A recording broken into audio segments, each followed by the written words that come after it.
morning. So sticking with our theme of easy, simple switch-ups, I'm gonna show you how to make my torta di pasta, which literally translates to mean cake of pasta. It's an Italian dish. It's kind of like a frittata, but it's got those pasta noodles and so good in it. This is one of the most versatile recipes. It is so simple and easy, and a great use of leftover noodles. Because, listen everybody, I'm gonna be honest with you right now.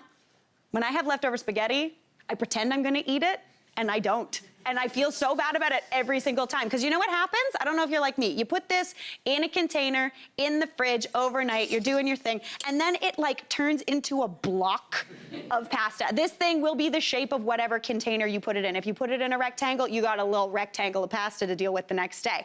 But what I like to do is reuse this. So the reason it kind of becomes the shape of whatever you put it in is because of all of the starch. As the pasta cools, more starch kind of gets pulled out of it and it gelatinizes. So it becomes really sticky and kind of hard, kind of like when you're making Jell-O or something like that. So what I like to do is rinse just a little bit of that starch off. So I've got a kettle of just boiling water here, and I just like to pour a little bit right over top. And immediately, you can almost see the noodles relaxing. That starch is just gonna give up. This isn't gonna cook the noodles, because I don't know about you, but like if you microwave leftover noodles, they're still a block.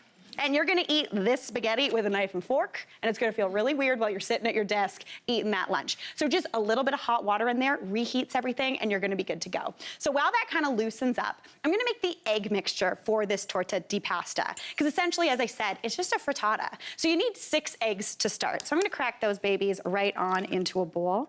This is where we see how quickly I can crack eggs. Let's see if I can do a one-hander, can I? Ooh, that was a thrill. Listen, that was me playing fast and loose. I felt like Vin Diesel there. That was really cool. All right, 6 eggs is perfect for a good size of torta di pasta. That'll serve about, I'd say, 4 people. You got 4 cups of those noodles, 6 eggs, and you're looking good to go. So I'm gonna crack these on into a bowl. Any size eggs you like. My mom really likes buying like extra large. I just do large because that's what works with most recipes. Oopsie, just pretend you didn't see that. We're good to go. All right, now I'm just gonna whisk these babies up. And unlike making like a kind of Western style omelet, I'm not gonna add any milk or anything into here. I'm just gonna keep it eggy, because that's gonna make a really dense, delicious kind of cakey pasta dish, and it's gonna be really nice. So I'm gonna season that up with some salt and pepper. And at this point, if you wanted to, you could toss in herbs, you could do in other seasonings. If you wanted a little smoked paprika would be really nice. But I'm just sticking with simple, because to be honest, today I woke up and I was like, no, I just want eggs and noodles. That's pretty much what I'm feeling. So cook this however you like. So I've got that in there, and now I obviously am gonna add in some cheese. So I've got half a cup of Parmigiano Reggiano that I've just finely grated here, but any sort of good, firm, salty cheese would be beautiful. Pecorino would be great, a little bit funkier. You could even leave out that harder, kind of saltier cheese and swap it out for feta. You could do anything. But I also like a little bit of like golden brown kind of pizza vibes in this. So I've also got 3/4 of a cup of grated mozzarella. If you want more stretch, Fontina. I don't know if you've ever had Fontina, but that is like the master of stretch cheese. All right, give that a whisk together. So there's a good amount of cheese in here, and that's all gonna bind everything together.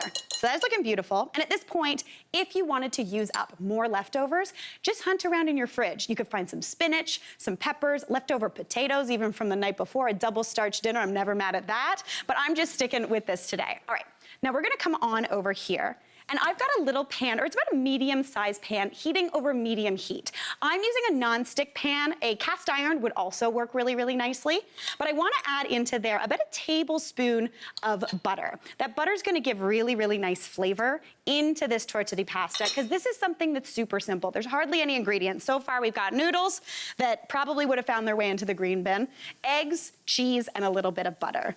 Now, to go back into kind of more classic Italian vibes, I'm also adding in a tablespoon of olive oil. This adds a little more flavor. It also brings up the kind of temperature of that butter, helping it not to burn as easily, which is perfect. Now into there, I'm gonna add in those noodles. So this is the part where hopefully my hot water trick worked. Like, look at that. It's not a giant clump anymore.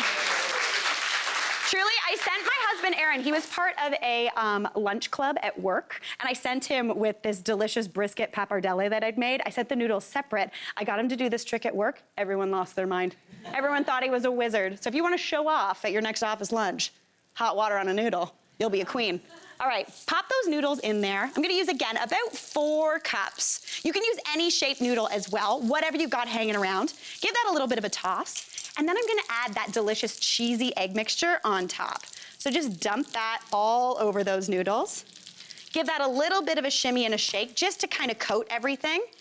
And then this baby needs to sit over that medium heat for about 3 to 5 minutes. That's gonna set the bottom of those eggs. Those eggs are gonna puff up a little bit, and then I'm gonna finish this in the oven for a little bit of golden brown top. This transforms any leftover pasta or leftovers you've got into a brand new dish, and it is totally delish. Now, this is one of my favorite ways to use leftover pasta, because to be honest, when I'm using leftovers, I like to treat them more like an ingredient and less like a chore. You know when you got that leftover dish you maybe made 2 nights ago, and you're like, I don't wanna eat this again. If you look at those things as ingredients as opposed to like a whole meal, you can make new things and keep things fresh every day of the week, which I really like. So I have got this noodle mixture cooking with that egg. You can see it kind of bubbling up around the sides. That cheese is melting. It's smelling cheesy in here, and I'm very excited about it. So now what I wanna do is pop this under my broiler. Now, this is gonna kind of shock some people. I'm putting this under the broiler for 5 to 7 minutes,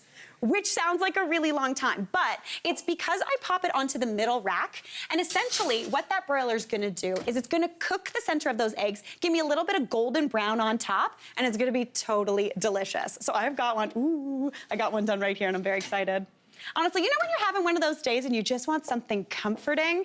This is what I make. It's so tasty. That cheese has melted. You've got that golden brown little caramelized bits out of control.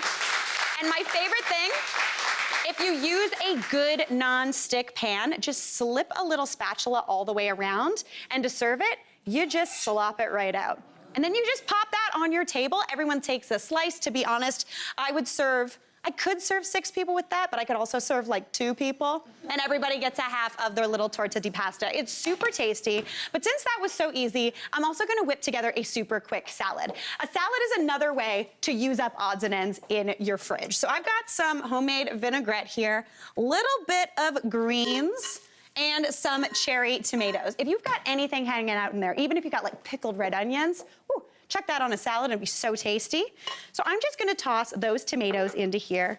And another fun thing that I like to do with things hanging around in my fridge, things like fresh herbs, I like to add those into my salad as well. So I get some parsley and I just pick those leaves off and add that in as like extra green into my salad. It brings more flavor, and you get to use up those greens so they don't end up being just like bags of goo in your crisper. I don't know why it's called a crisper, because that thing's never made anything crisp.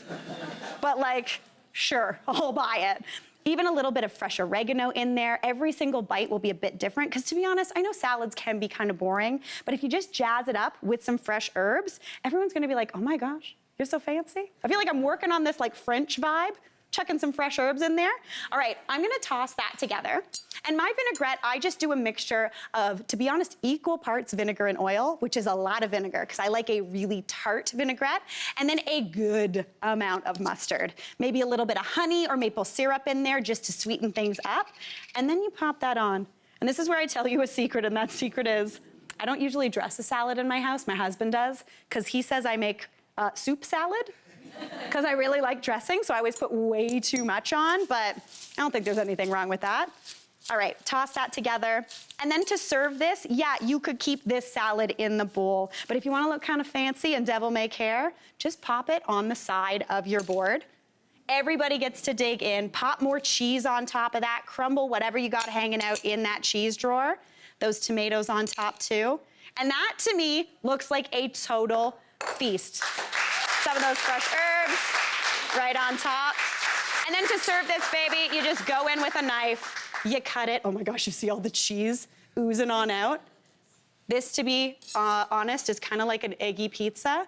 Serve that up, little side of that salad on there, pop that on, and you have got a dinner fit for anybody, including yourself. Because even if you're feeling one of those comfort food days, you gotta treat yourself a little bit. I'm gonna give this a taste. Okay, dig on in. Oh, we got it. Oh. You gotta get through that cheese first, which is always tricky.